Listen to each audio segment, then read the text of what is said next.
This video explains how to buy shares of Osi Systems Inc.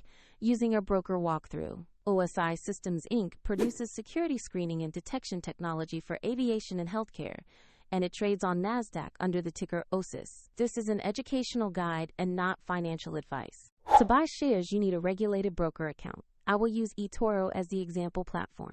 After registering, you must verify your account, typically by uploading an identity document, and deposit funds before you can place a trade. Use the platform search box and enter the ticker OSIS to find Osi Systems Inc. Select the listing that matches the NASDAQ exchange and the company name to ensure it's the correct stock. On the asset page, you will see a concise company summary and a price chart for OSIS. Confirm the company name, NASDAQ listing and ticker before moving on to a trade.